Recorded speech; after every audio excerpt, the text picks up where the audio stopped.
तो आज की वीडियो में हम जानेंगे एक और टाइप ऑफ नाउन जिसका नाम है पोसेसिव नाउन। शायद तुमने ये वर्ड कहीं सुना होगा, पोसेसिव, जिसमें ये दो बार एस फिर दो बार आते हैं, डबल एस डबल बार आते हैं। एक ऐसा नाउन जो बताता है हमें पोजेशन। अब तुम सोचोगे अगर पोजेशन पोसेसिव वर्ड तुम्हें नहीं समझ आया तो let me give an example. तुमने ये सुना होगा एग्जांपल कि वो पर्सन ना अपने पार्टनर या अपने कोई भी पर्सन को लेकर जो उसका किसी तरह से उससे रिश्ता है उसे लेकर काफ़ी पोसेसिव है, वो उसे लेकर बहुत पोसेसिव है। ये वर्ड सुना होगा तुमने। जब वो देखती है या देखता है कि वो उसका पार्टनर या उसका कोई भी जिससे रिलेशन है वो किसी और से बात कर रहा है तो वो बहुत पोसेसिव हो जाती है। तो ये उसी से थोड़ा सा मिलता जुलता है। यहाँ पर हम जेलसी, पोसेसिव होना, इनकी चीज़ों की बात नहीं करेंगे। कहने का मतलब है ये जो नाउन है ना तुम्हें बताते हैं कि किसी का ओनरशिप। ओनरशिप माने कोई जैसे खरीदी है चीज़, जैसे मान लो तुम बोलो ये मेरा पेन है, ये मेरा पेन है। या फिर तुम बोलो कि किसी का किसी से ज़्यादा रिश्ता है। ऐसे नाउन जो बताएं तुम्हें, ये दोनों में से एक चीज़, यही होते हैं पोसेसिव, यही होते हैं पोसेसिव नाउन। ये जो नाउन्स है ना ये तुम्हें बताएंगे कि ये जो नाम हमने लिखा है उसका उससे हक है। आई नो ये काफ़ी कंफ्यूजिंग वर्ड थे, let me give an example. जैसे तुम बोलो कि एक मान लो एक बुक रह गई है या कुछ नोटबुक रह गई है, फ़ोन रह गया, फ़ोन लेके चलते हैं, किसी का फ़ोन रह गया और मैं बोलूँ, मैं एज ए टीचर बोलूँ एक स्टूडेंट को कि यार ये फ़ोन किसका रह गया, तो वो बोलेंगे सर मुझे लगता है यह फ़ोन रोहन का है, यह फ़ोन रोहन का है। तो हमें इससे पता लगता है यहाँ पे नाउन ढूंढो कौन सा है, दो नाउन्स हैं, रोहन और फ़ोन। ये डजेंट मैटर, ये सोचने की जरूरत नहीं कौन सा कॉमन नाउन है कौन सा प्रॉपर नाउन है, डजेंट मैटर। हमें इतना पता है कि यहाँ पर एक मालिक है और एक जिसको उसने खरीदा वो जिसका वो मालिक है। ओके, यहाँ पर हमारा ये ओनर है और जिसका वो मालिक है जिसको उसने ओन किया वो ये चीज़ है फ़ोन। तो हमें अगर ये बात बोलनी है इंग्लिश में तो एक तो सिंपल तरीका ये होता है इंग्लिश में बोलने का।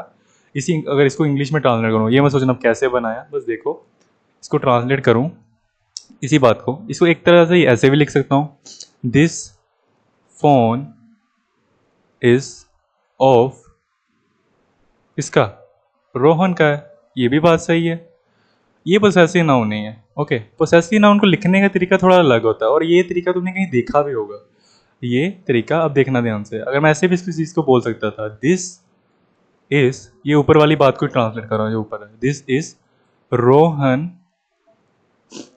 स फोन, रोहन्स फोन। मैंने रोहन को एक से ज़्यादा नहीं बना दिया, बुड़बक एक ही है रोहन। मैंने ये कुछ चीज़ें दो लगाई उसके साथ जिसकी वजह से हमें एक पता लगता है, अगर जो कोई पढ़ रहा है और जो बोलने वाला है, वो बोलने वाला ये संकेत कर रहा है, ये कन्वे करने की कोशिश कर रहा है कि ये जो फ़ोन है रोहन का है। सॉरी मैंने उल्टा बना दिया, ये फ़ोन रोहन का है, ये बोलना चाहता हूँ मैं।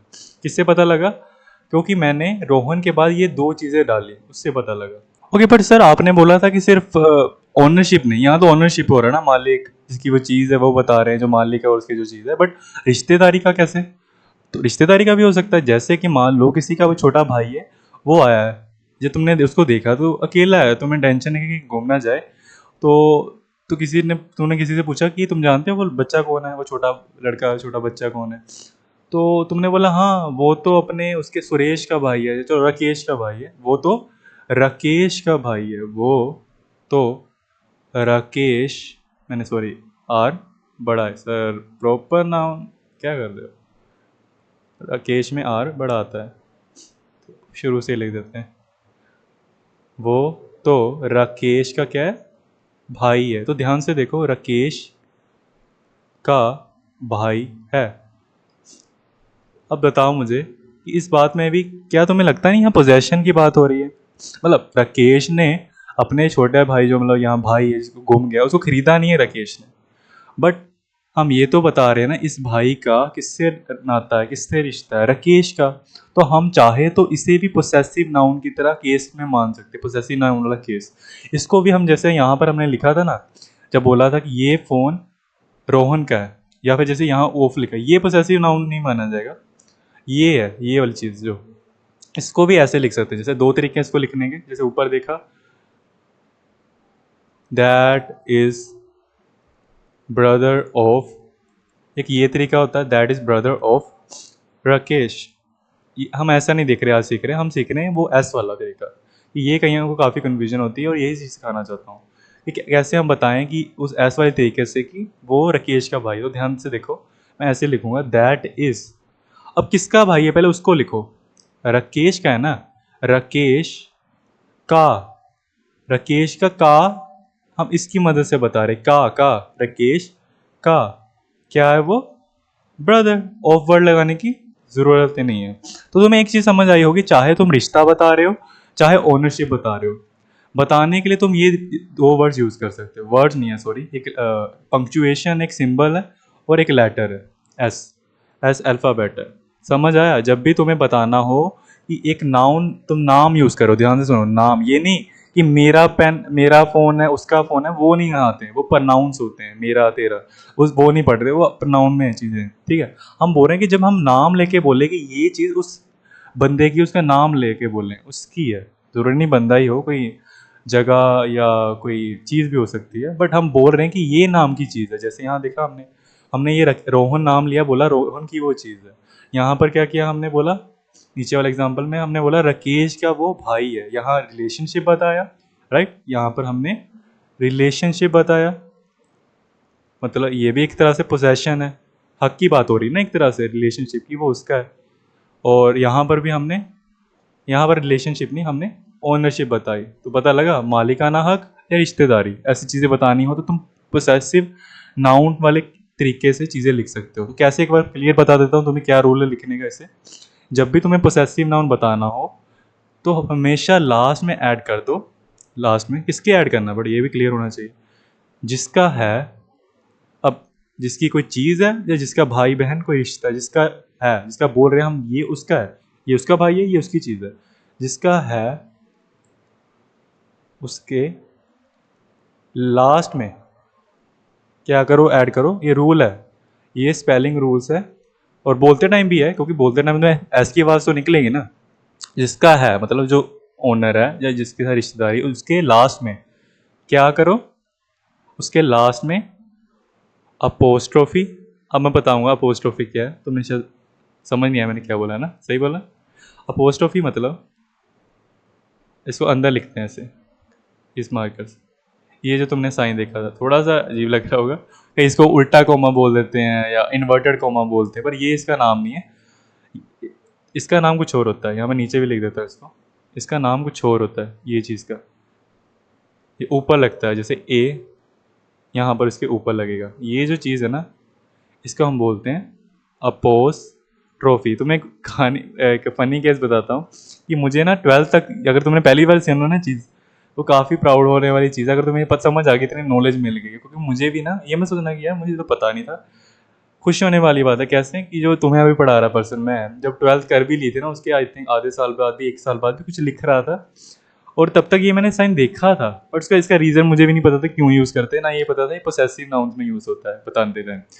तो मुझे इसका नाम ही नहीं पता था, पोस्ट ऑफिस। तो मैंने किसी को बोलना था ये चीज़ लिखनी है, तो मैंने पता क्या बोला, उसके नाम के पीछे ना, ए के पीछे पोस्ट ऑफिस लगा दे। ए के पीछे पोस्ट ऑफिस, नाम मुझे पता था और उसको भी नहीं पता था, उसने भी लगा दिया। ना उसने टोका ना मैंने सोचा। मैं इसको पोस्ट ऑफिस बोल देता था। मैंने कहीं बचपन में सुना होगा, कहीं से स्कूल में सुना होगा कि इसको कुछ ऐसा पोस्ट ऑफिस नाम सुना, तो मैंने पोस्ट ऑफिस बना दिया इसका। तो तुम मेरी वाली गलती मत करना, ये पोस्ट ऑफिस नहीं है, ठीक है। अपोस ट्रॉफी, अपोस ट्रॉफी, APOSTROPHE। तो ये कब लगाना है, जिसका वो है, जिसकी वो चीज़ है या जिसकी रिश्तेदारी, उसके लास्ट में लगाकर, एंड लास्ट में, सॉरी ये हमें नहीं यूज़ करना था, ताकि हमें कन्फ्यूजन ना हो ना, क्लियर दिखना चाहिए। एंड क्या लगाना है हमें, साथ में एस लगाना है, क्लियर इतना। लास्ट में, लास्ट में क्या ऐड करना है हमें, अपोस्ट्रोफी। ये ऊपर थोड़ा लगेगा, क्योंकि बीच में मत खड़ा कर देना इसको, यहाँ पर ऐसे। लास्ट में क्या करना है तुम्हें, ऐड करना है, लास्ट में अपोस्ट्रोफी एंड एस को ऐड करना है। लास्ट में अपोस्ट्रोफी एस को ऐड करना है। जब तुम्हें, हर बार नहीं, जब तुम्हें बोलना है कि ये उसका है, उसका है। पोसेसिव केस समझ आ गया ना, ओनरशिप रिलेशनशिप, और लास्ट टाइम बोलूँगा तभी। बना के देखें कुछ एग्जांपल्स, चलो। अब एग्जाम्पल है, तुम्हें बताना है कि ये पोजेसिव नाउन है भी कि नहीं, बनेगा भी कि नहीं, पहले तो देख ले, पहले हिंदी में देते हैं तुम्हें। वो रोहन कार है, रोहन कार है, ये क्या सेंटेंस है? कुछ कमी है? नहीं, कुछ क्या कमी है? यहाँ मुझे बताना था कि रोहन अभी नहीं है ये पोसेसिव में, क्यों? यहाँ तो कुछ बोला ही नहीं, ऊपर से सेंटेंस सिर्फ उल्टा पुल्टा है। बट पोसेसिव कैसा बनता? वो रोहन की कार है, राइट? ये एग्जाम्पल है। तो अब इसको ट्रांसलेट करते हैं। इसका क्या बनेगा? दैट, इंग्लिश तुम्हें पूरा नहीं आता कोई चक्कर नहीं, बस मेन डैश भर देना। That is dash car. यहाँ पर क्या लगेगा बताओ? डैट इज, हमें इस यहाँ पर क्या बताना है? जो मालिक है उसका नाम, राइट? उसका नेम लिखना पड़ेगा क्योंकि नाउन है ना, पोसेसिव नाउन्स पढ़ रहे हैं तो हम नाउन्स ही लिखेंगे। तो यहाँ लिख देते हैं रोहन, इतना ही लिखूँ क्या? That is Rohan. पर इससे पढ़ने से कैसे मुझे पता चलेगा कि दैट इज जो है रोहन कार? ये तो इतना ही बोल रहा है कि ये रोहन कार है। ये क्या बात हुई? वो रोहन कार है, ये कोई नया तरह की, जैसे इलेक्ट्रिक कार होती है वैसे रोहन कार आ गई है मार्केट में? नहीं, हमें ये भी तो बताना है कि वो रोहन की कार है। तो हम क्या करेंगे यहाँ पर? हम ऐड करेंगे रोहन अपोस्ट्रोफी एस, रोहन के साथ। और बोलना कैसे? ऐसे नहीं बोल देना that is Rohan apostrophe S car, नहीं, तुम्हें बोलना है दैट इज रोहन्स कार। इससे क्लियर हो जाएगा कि तुम बोल रहे हो वो रोहन की कार है। रोहन कार बोलोगे तो अलग मीनिंग बनता है, वो रोहन कार है, इलेक्ट्रिक कार, पेट्रोल कार है। ऐसे रोहन्स कार जब बोलोगे समझेगा सुनने वाला, अगर उसे नॉलेज है इंग्लिश की, तो वो समझेगा कि वो तुम बोल रहे हो रोहन की कार। इससे वो मीनिंग कन्वे होता है रोहन्स कार जब बोलते हो। आई होप तुम्हें क्लियर है। अब एक रिश्ते, ये ओनरशिप का एग्जांपल है। एक और एग्जांपल अब रिलेशनशिप का। अगर मान लो पेरेंट्स मीटिंग हो रही है, मैं ही टीचर हूँ, मैं बोलूँ वो पेरेंट्स किसके हैं, तो कोई बोले अरे आप नहीं जानते, वो तो अपने अपने बबलू के पेरेंट्स हैं, वो बबलू के पेरेंट्स हैं। पेरेंट्स हैं, हमें पोसेसिव नाउन बनाना है, ठीक है? वो बबलू के पेरेंट्स हैं। तो बनाए ज़रा, सोचो सोचो क्या हो सकता है। वैसे ही सेंटेंस बनेगा, वो बबलू के पेरेंट्स हैं, दोस्त आएगा यहाँ पर। ये तुम सोच रहे हो कि सर आपने वहाँ दैड लगाया, कभी दिस लगाया, अब दोस्त। ये अगर समझना है ना, अगर ये किसी को अभी क्यूरियोसिटी हो रही है क्यों ऐसा कर रहा हूँ, साइड पर दे देता हूँ मैं। इसका नाम है, ये होते हैं डेमोन्स्ट्रेटिव प्रोनाउंस। मैंने डाला है, मेरा चाहे समझो या किसी और का जाकर, तुम्हें इससे आंसर क्लियर हो जाएगा। डेमोन्स्ट्रेटिव प्रोनाउंस नाम की एक चीज़ होती है, एक बला है, वो तुम्हें बताएगी दिस दैट और ये जो वर्ड है दोस्त कब लगाने हैं, क्यों लगाने हैं, ठीक है? ये डेमोन्स्ट्रेटिव प्रोनाउंस बोलते हैं इनको। अब आते हैं वापस, वो बबलू के पेरेंट्स हैं, तो इसको कैसे हम ट्रांसलेट करें? तो दोस्त बनेगा दोस्त आर डैश। तो मैंने इतना ही बताना अभी तुम्हें, ठीक है? तो मुझे क्लियर करो, पहले क्या आएगा? पेरेंट्स आएगा या बबलू आएगा? हम हमेशा क्या बोलेंगे पहले? जो जिसका है उसके बाद साइन लगाएंगे, और जो उसका है, जिसका है पोस्ट ऑफ एस, और जो उसका है, तो किसका है? हमने क्या बोला यहाँ पर? हमने ये बोला वो पेरेंट्स का बबलू है या बबलू के पेरेंट्स है?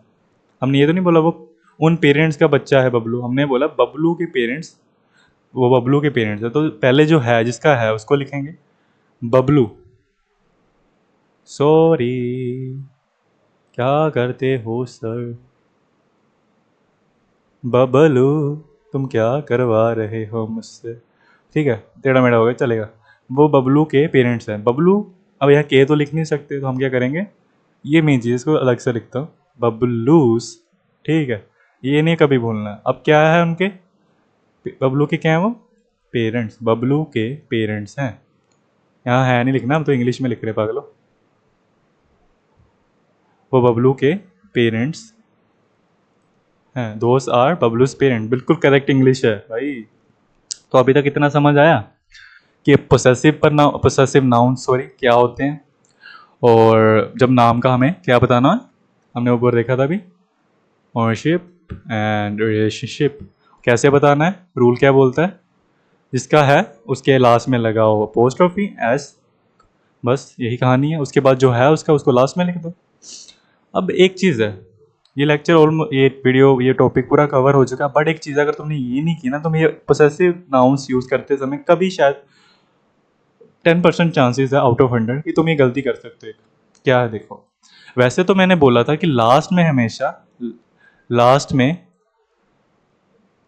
अपोस्ट्रोफी और एस लगता है, ठीक है, ये थोड़ा डार्क हो गया, ऐसे नहीं होता, ऐसे समझो, अपोस्ट्रोफी और एस लगता है जब पोसेसिव नाउन बनाना है, बट कभी कभी ऐसा नहीं होगा। तुम्हें तब भी हक ही बताना है, तब भी तुम्हें हक ही बताना है, या रिलेशनशिप बताना है, पोसेशन बताना है, पोसेशन, तब ऐसे क्यों नहीं होगा? वो क्या ऐसी सिचुएशन हो सकती है, देख लो, जब, देख लो, जब भी, जब भी तुम्हारे लिए आसान हो, इसलिए मैं सीधे ये वर्ड से इंग्लिश लिख रहा हूँ, इंग्लिश नहीं मार रहा हूँ, मैं इंग्लिश में भी लिख सकता बैन बुन ऐसे ऐसे, पर ऐसे रहने देता हूँ। जब भी नाउन, हमारा नाउन जिसे पोसेसिव बनाना है, जिसे पोसेसिव बनाना है, और वो पहले से ही एस पे ख़त्म होता हो हो हो, जिंगल बेल होता हो। जब मैं क्या बात बोली कि जब भी एक तुम्हारे पास नाउन है, फॉर एग्जांपल एक नीचे लिख देते हैं, आएंगे इस पर, जैसे पारस, ये एक नाउन है, हाँ जी सर, एक नाम है, तो ये किस पर ख़त्म हो रहा है? पारस। और मैं चाहता हूँ इसे पोसेसिव बनाना, पर एक चीज़ मैंने नोट की कि अरे सर ने बोला कि जब भी एक नाउन जिसे पोसेसिव बनाना हो, फॉर एग्जांपल मैं बोलना चाहता हूँ वो पारस की किताब है, वो पारस की किताब है, तो मैं उस बात को लिखना चाहता हूँ, पूरा सेंटेंस नहीं बनाएंगे, बस इतना बोलेंगे पारस की किताब है, मतलब बुक यहाँ लगेगा। अब मैं इसे पोसेसिव बनाना चाहता हूँ। अब तक तो हमने सीखा कि जब हमें इसे पोसेसिव बनाना हो, कि बोलना हो ये पारस की बुक है, तो हम लगाते थे पोस्ट ऑफ एस, पर यहाँ नहीं ऐसा होगा। क्यों? क्योंकि रूल बोलता है जब भी नाउन जिसे पोसेसिव बनाना है और वो पहले से ही एस पे ख़त्म होता हो, तो क्या करना है, ये इसको रेड में लिखते हैं, होता हो तो लास्ट में सिर्फ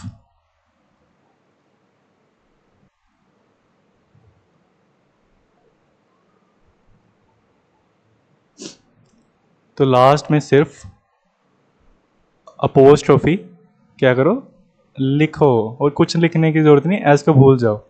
थोड़ा बहुत रीज़न भी समझ गए होगे ऐसा क्यों हो रहा है, क्योंकि खुद सोच के देखो, अगर पारस की, अगर मैं इसे लिख तो सकता हूँ, मतलब जैसे हम नॉर्मली लिखते हैं, अगर लिख भी देते चलो पारस अपोस्ट्रोफी एस बुक, पर जब बोलता तो कैसे बोलता, दैट इज पारस बुक, अजीब नहीं हो जाता? तो समझो रीज़न कि जब तुम्हारा नाउन ऑलरेडी एस पर खत्म हो रहा है, उससे पोजेशन में बताना। ऐसा तो नहीं है कि जिसका नाम एस पर खत्म होता है उसकी कोई चीज़ नहीं हो सकती, उसके साथ किसी का रिश्ता नहीं हो सकता, उसका कोई भाई नहीं हो सकता, उसकी बुक नहीं हो सकती है, पर जब इससे बताना है कि वो उसका है, वो चीज़ पारस की है, एस वाले नाम पर खत्म होने वाले की, तो तुम क्या करो, जब उसे पोजेशन में बनाना हो ना लिखते टाइम, तुम सिंपली ऐसे लिखो, सिर्फ लास्ट में ये लगा दो साइन, पढ़ने वाला समझ जाएगा कि वो पारस की बुक है। अगर ये नहीं लगाओगे, मान लो ये है नहीं, एग्जिस्ट नहीं करती, तो वो पता क्या समझेगा, वो पारस बुक है। ये इन सिंबल्स का होना बहुत इंपॉर्टेंट है। अगर ऐसे लिखोगे वो समझेगा पारस की बुक है, अगर ऐसे लिख, सॉरी, अगर बिना ऐसे लिखोगे सिंपल, तो वो समझेगा पारस बुक है। एक पारस जैसे एक कोई लकड़ी की बुक होती है वैसी बुक, तो एक पारस बुक है। पर जब तुम ऐसे लिखते हो तो बोलेगा वो पारस की बुक है, ठीक है, एक साथ नहीं बोलेगा, वो पारस की बुक है बोलेगा, नहीं समझेगा। समझ आया कि नहीं? तो ऐसा कब हो सकता है, या तो किसी का नाम है, कईयों के नाम, जैसे मैंने एग्जांपल दिया पारस, जीसस, और भी कोई नाम हो सकता है जो एस पर खत्म होता है। और कई बार ऐसा भी होता है कि कई नाउन जो होते हैं ना, जो हमने पढ़ा था सेकंड लेक्चर में नाउन्स के, ये कुछ नाउन्स होते हैं जो प्लूरल होते हैं ना, राइट, प्लूरल नाउन होते हैं, वहाँ पर भी ऐसे केस हो सकते हैं। प्लूरल नाउन्स में क्या होता है, प्लूरल नाउन्स ज़्यादातर जो होते हैं हमारे एस पर ख़त्म होते हैं। फॉर एग्जांपल अगर मैं बोलूँ वो जो एक टी शर्ट्स पड़ी हैं कितनी सारी, और मैं बोलूँ ये बॉयज़ की टी शर्ट है, तो मैं कैसे बोलता, दोस्त, वो जो टी शर्ट्स है किनकी है, बॉयज़ की टी शर्ट्स है, और इनका तो पहले से एस लगा, तो हम क्या करेंगे, चालाकी मारेंगे, हम क्या करेंगे, लिखते टाइम ना बॉयज़ के पीछे अपोस्ट्रोफी लगा देंगे और फिर लिख देंगे बॉयज़ टी शर्ट। समझ आया कुछ? हम जब कोई नाउन एस पे ख़त्म हो रहा है, चाहे वो हो सकता है उसके नाम में ही पहले से एस हो, जैसे पारस जीसस, कई बार हो सकता है वो प्लूरल है, उसका नेचर प्लूरल है, वो गिनती में एक है, तो उसके पहले से ऐसे लगा, तो उसको लिखते टाइम ना पोसेसिव बनाते टाइम हर जगह नहीं लगाने का, जब बोलने का है कि ये चीज़ उसकी है जो गिनती में एक है, जो एस में ख़त्म हो रहा है, तो उसके लास्ट में सिर्फ पोस्ट ऑफी लगा दो, प्लूरल नाउन के लास्ट में नहीं, क्लियर कर दे रहा हूँ, क्योंकि हर प्लूरल नाउन के एस में नहीं लगता, जैसे चाइल्ड चिल्ड्रन हो गए, चिल्ड्रन में एस नहीं लगेगा, तो चिल्ड्रन के पीछे तो तुम अगर बच्चों की टी शर्ट है तो ऐसे लिखते हैं चिल्ड्रंस टी शर्ट, ये भी प्लूरल है, ये भी प्लूरल है, बट यहाँ एस पे था, इसलिए इसको सिर्फ पोस्ट ऑफी पर खत्म किया और सीधा टी शर्ट लिख दिया, एस नहीं लगाया। क्लियर है? आई होप तुम्हें सब समझ आ गया जो अब तक पढ़ाया। अगर शुरू से देखें, एक रिव्यू ले लें। पोसेसिव नाउन ओनरशिप और रिलेशनशिप बताते हैं, कैसे? ऐसे पोस्ट ऑफी और एस लगा, जिसका है उसको पहले लिखते हैं, उसके पीछे ये दो चीज़ें लगाते हैं और उसको बाद में लिखते हैं जो उसका है। या फिर कोई रिश्ता बता रहे हैं, जिसके जिसके साथ रिश्ता है उसको पहले लिखो, राकेश का वो भाई है, that is Rakesh apostrophe S brother. Rule main समझ आ गया था हमें, जब भी हमें पोसेसिव बनाना तो ये दो लास्ट में चीज़ें लगा देनी है, बताया था इस सिंबल को क्या बोलते हैं, अपोस्ट्रोफी, गलती जैसे पोस्ट ऑफिस बोलता था, राइट।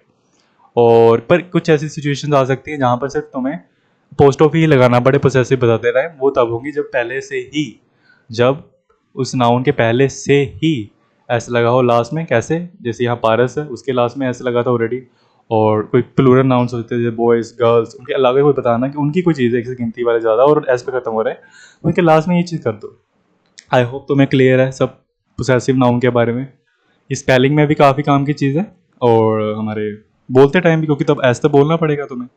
और एक लास्ट चीज़ थी, शायद ये बोनस है तुम्हारा, कई लोग ये गलती करते हैं, जब किसी को क्वेश्चन पूछा जाता है तुम्हारे पापा का नाम क्या है या मदर का क्या नाम है, तो वो ये लिख देते हैं मेरे पिताजी का नेम क्या है, माई फादर नेम। अब तुम नहीं गलती करोगे क्योंकि तुमने अभी ये पोसेसिव नाउन समझ लिया, father name is Ram Kumar, ठीक है। तो ये मैंने एक बात लिखी, अब बताओ गलती क्या है। मैं तो ये बोलना चाहता था मेरे फादर का क्या नाम है, बट ये तो गड़बड़ हो गई। कैसे? जब इसका हिंदी ट्रांसलेशन करेंगे ना, इसका ये मतलब नहीं निकलेगा मेरे फादर का नाम राम कुमार है ना, इसका मतलब ये निकलेगा मेरा फादर नेम राम कुमार है। फादर नेम थोड़ी बोल रहे हो तुम, बोल रहे हो मेरे फादर का नाम, तो उसको कैसे बताओगे? तो तुम क्या करोगे, कई लोग यही गलती करते हैं जो मैं गलती बताने वाला था, पोसेसिव नाउन, ये तुमने मिस्टेक कहीं देखी भी होगी, कई लोग ना ऐसे लिख देते हैं, जब बोलते हैं तो वो ये सोचते हैं कि फादर्स बोल रहे हैं, एक साथ बोल रहे हैं, पर इसका मतलब तो उल्टा हो गया, तुम बोल रहे हो मेरे फादर जो एक से ज्यादा है उनका ये एक नाम है, तो ये तो मतलब नहीं तुम कन्वे कर रहे हो, तुम तो बोलना चाहते हो कि जो मेरे फादर है उनका नाम, फादर नेम। तो मेरा समझे पॉइंट, जब क्वेश्चन पूछते हैं what is your father's name, mother's name, बोलते तो ठीक है फादर्स, क्योंकि ये तो साइन बोलना नहीं, पर लिखते टाइम ना वो साथ में ऐसे लिख देते हैं, या कई बार लिखते ही नहीं है, सीधा फादर नेम बोलते, तो ये गलत है ग्रामेटिकली। हमेशा जब बोलना है फादर का नेम, मदर का नेम, तो अपोस्ट्रोफी एस लगा कर लिखो, और बोलते टाइम फादर नेम वो तो चलो ठीक ही कर देते तुम। तो आई होप तुम्हें पोसेसिव नाउन क्लियर है, एंड बस कोई भी डाउट है कमेंट में पूछ सकते हो, तुम्हें नोट्स मिल जाएंगे तुम्हारे डिस्क्रिप्शन में, एंड बस सीखते रहो, बेवकूफ़ बनो, भूखे रहो, सीखते रहो। Thank you.